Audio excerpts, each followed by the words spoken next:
Allô?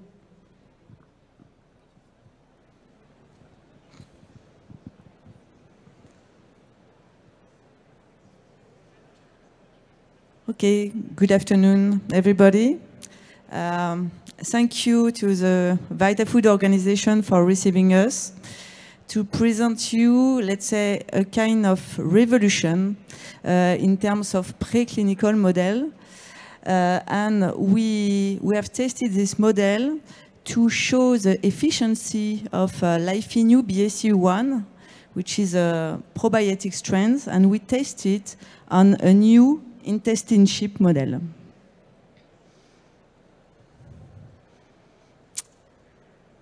I'm very pleased to present today with my colleague Bertrand Rodriguez, who is a biotic innovation team leader at Neosis by Le Saffre. He will present this new scientific model. And on my side, I'm Julie Lemailleux. I'm a global market manager at Neosis by Le Saffre. And I will present you a short overview of the immunity market.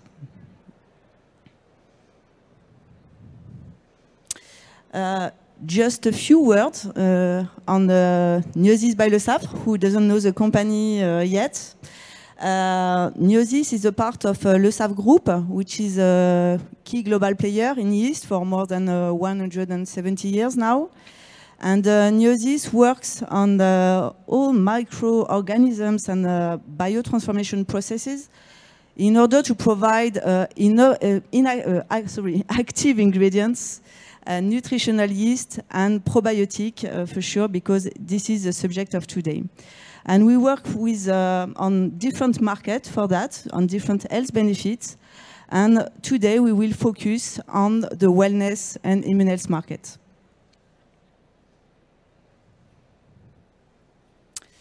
Then how to innovate at Neosis by Le Saffre? We want to be pioneer in innovation, bringing some new scientific models in order to innovate better and to innovate faster. Then how to innovate better? We try to mimic as close as possible the human model, and especially at a preclinical stage, in order to be more relevant and more predictive in when we go through the clinical study. How to innovate faster, because thanks to this new scientific model that Bertrand will present to you, we can test plenty of different ingredients, and especially on this field, on the immune health models.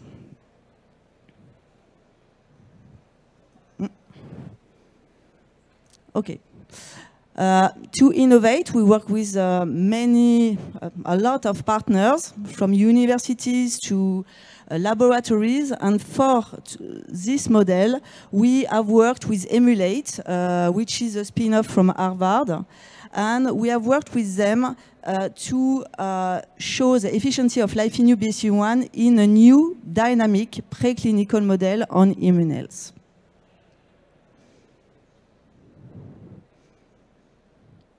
Then if we have a short overview of the market, for sure immunity is on the rise, and it's not a surprise because of the sanitary crisis, but not only, because even before the COVID, we have seen a high growth in this market, especially in dietary supplements, a growth of a CAGR of 8% per year, and it's a really increasing market.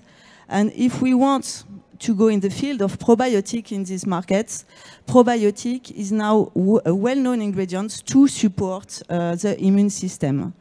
And following a survey that we made with different dietary supplement producers, they consider probiotic as a relevant option, and for 50% of them as a necessary option to be combined with other ingredients in order to design new dietary supplements. For sure, to be combined with other ingredients as vitamins, zinc, probiotics are the immune health champions. And now, probiotics, 1 on 4 dietary supplements dedicated to immune health contains now probiotics. if we want to have a look on the consumer point of view, the interest in probiotics to support the immune system is growing. It's a worldwide trend, plus 4% of interest in consumer interest between 2020 and 2021, and it's a worldwide trend from even in APAC, Europe, or North America. If we want to go deeper in the analysis of which kind of population are interested in taking probiotics, it's more the generation X, which are, let's say, the most interested in taking probiotics to support the immune system, followed by Generation Z in APAC and baby boomers in North America. And we know that all those generations are more aware than ever that probiotics can support their immune system.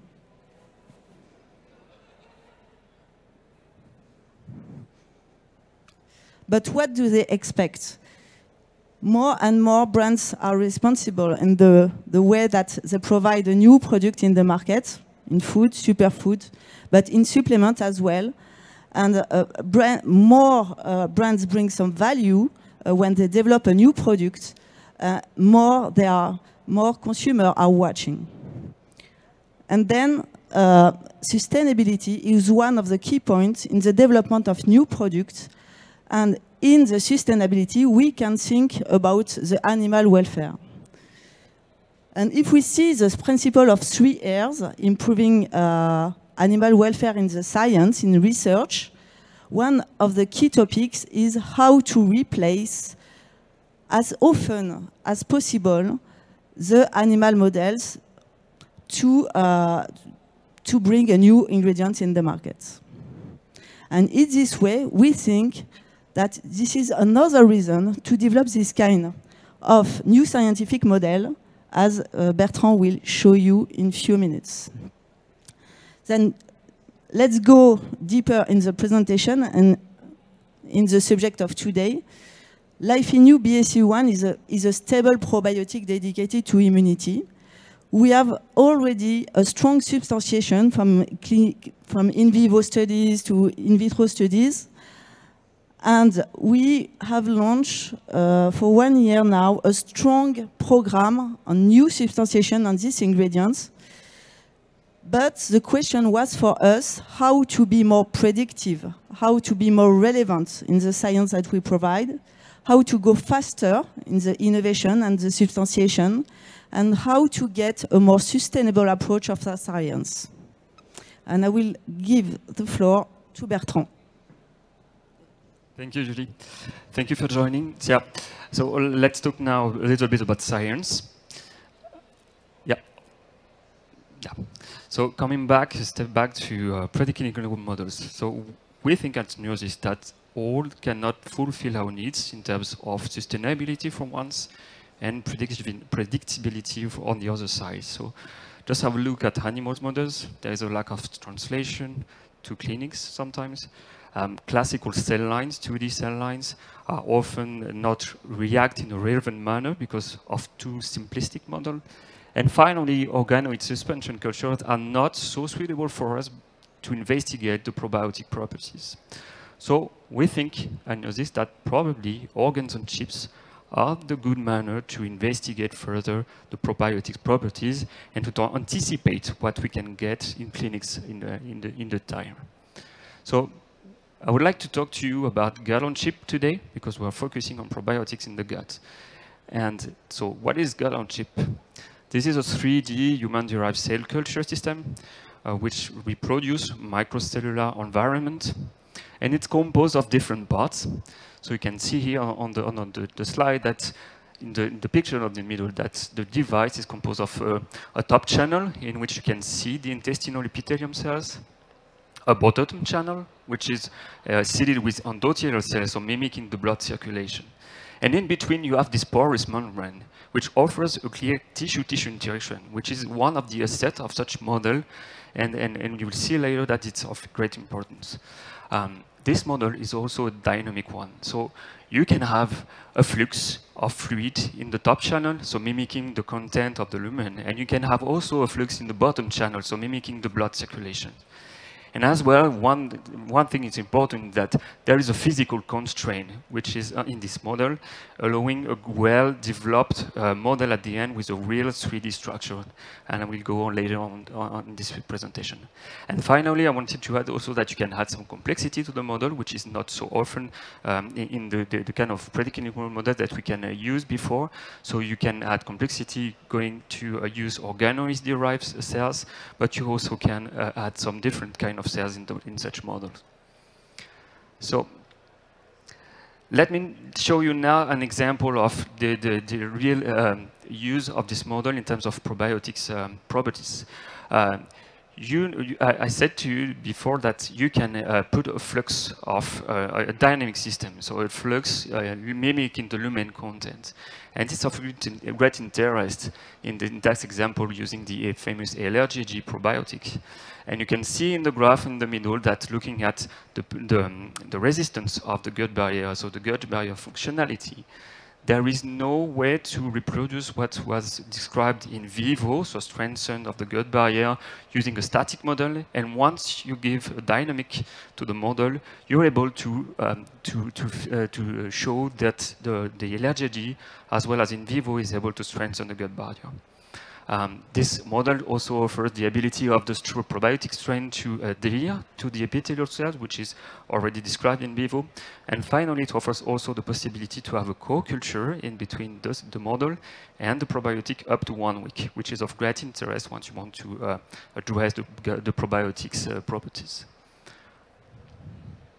But let's talk about CU1, which is the real topic of today. What are the key features that we have already observed in vivo that we want to use as a marker of validation for further investigation? So this pore-forming bacteria was able to have a benefit on the gut barrier function. And you can see here on the top right of the slide that the treatment with the Bacillus subtilis in vivo was able to counteract the impact on the gut barrier once you challenge the barrier with the LPS, for instance, which is inflammatory agent. And on the other side, there is a clear immune stimulation in vivo with the Bacillus subtilis. And you can see here an example of what we had in the clinical trials before, with an regular increase in IgA in the fecal samples that coming from the volunteers in the group which was treating with the BSCU1. And we also observed a lower frequency of upper respiratory infection in these clinical trials. So let's use this as a further markers to validate the gut-on-chip model. So what about our model now? So we decided to go with much complexity, so starting with organoid-derived cells, so from biopsies in humans. And so we seeded the systems, and here it is a clear illustration of the impact of the dynamic in the development of real 3D structures like the one you can get in the gut. So you can see that all along the days of the preparation of the chip, there is a clear development in 3 dimensions of the gut epithelium with a clear villi structure, and we'll go later on. And you can see in the control that there is no development in 3D. So clearly, the assets of the model were there. If we go now a little bit deeper in the characterization of this villi, you can see on this picture that there is a good expression of different proteins and ionic channels which are represented here in the villus of the epithelium, which clearly are the same that the one we can get from a biopsy in vivo. So here is I would say, the basics of the validation of such model to further investigate. But I said that we want to address the question of immune stimulation and be also and validate the model to reproduce what we have already observed in vivo. So we've decided to add some complexity to the model, adding some immune cells to the system. And once we talk about immune system in the gut, we want to have cells really at the interface in between the epithelium layer and the endothelial layer. So in that case, we decided to use PBMCs, so immune cells from the blood. They were seeded at the interface of the 2 layers. And you can see here on the picture, so standing in red, these are the PBMCs that were embedded in the matrix at the interface. And you can see here on the picture on the top left that the immune cells were really stained at the right place, so meaning like in the lamina propria position, so in between the epithelium cells and the endothelial cells.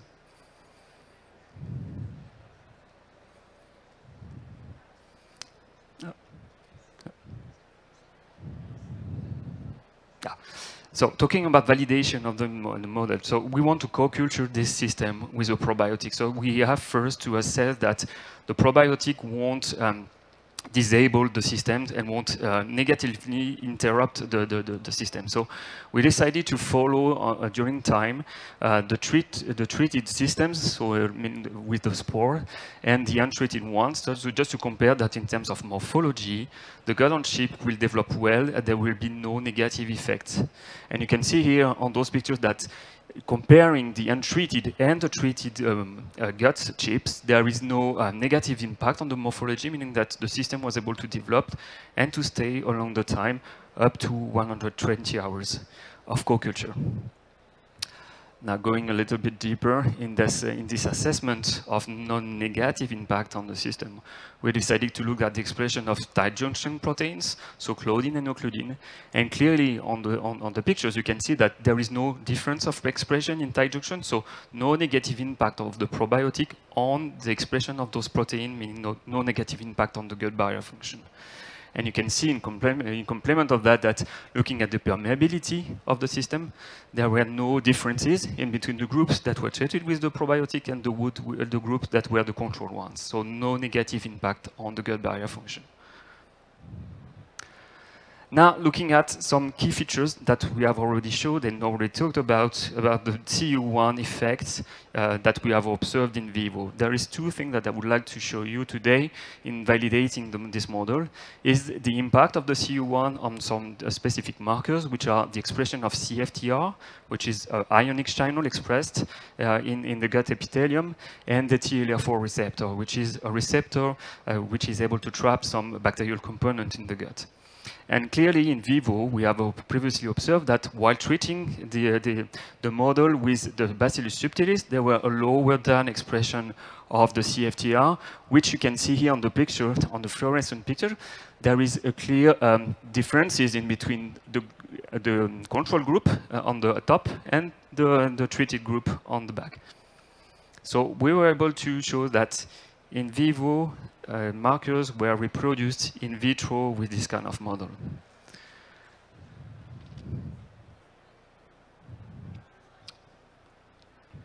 But I want to talk about immunity today. Huh? So here is the first results of validation of such model that I want to show you today, is that, okay, we have some immune stimulation in vivo in a clinical trial and looking at increase of secretory IgA in the gut lumen. So we decided to use this secretory IgA as a key marker to validate this model and the impact of the CU1 on the immune system. And you can see here on the picture that following the secretion of IgA in such model, clearly the groups that were treated with the spores, so the Bacillus subtilis CU1, showed higher level of secretory IgA. So once again, we think that clearly this is a marker for us of validation of such model, and so we can use it for further exploration and for the validation of the immune impact of CU1 in vivo, and to predict what we can get in future clinical trials. So here are the take-home messaging I would like to give you today. So the third thing is that such organoid-derived gut-on-chip can be used with PBMCs, which was the first time in this kind of model for us. And we can use it in co-culture with spore-forming bacteria, so BSCU1 in that case, without degrading the system. The second one is that co-culturing the intestine chip with the probiotic, we were able to see some consistent impact on the gut barrier, which were the same that we observed in vivo, as well as the consistent positive impact of the probiotic on the immune system, like the one we observed in the clinical trials. So for us now, this model is clearly a validated one, so we can go a step further in the exploration and validation of the impact of the probiotic on the immune system, and we will be able to anticipate further developments in terms of clinical trials design. And I would like to thank you for your attention, and please visit us at our booth in B90, near the entrance. And if you have questions, I would be happy to take them.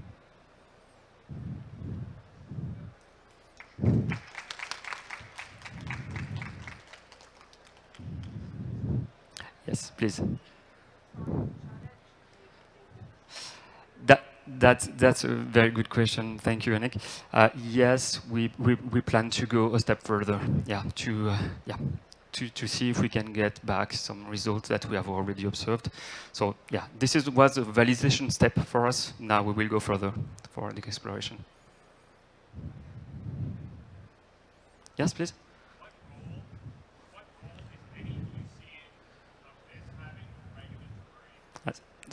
Sorry, can you repeat the question with the mic? Thank you. Hello. Michael from Nutrisource. What role, if any, do you see an organ on a chip having with regulatory filings? That's a good question. For the moment, we know that regulatory bodies are looking for this kind of models. And at this stage, there are only complementary information to get further claims, health claims, for instance. So they are complementary of clinical trials. But for sure, there can be some of, I would say, mechanisms of action, for instance, can come from this kind of models, and they are of good levels of evidence for the regulatory bodies. Have they said at all what would need to be demonstrated for this to replace animal models?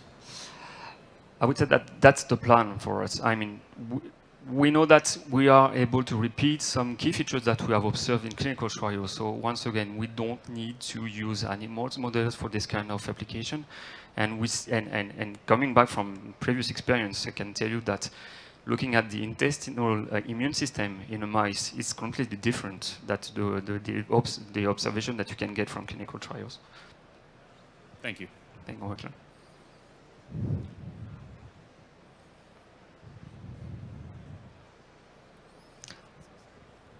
If there are no more questions, thank you very much.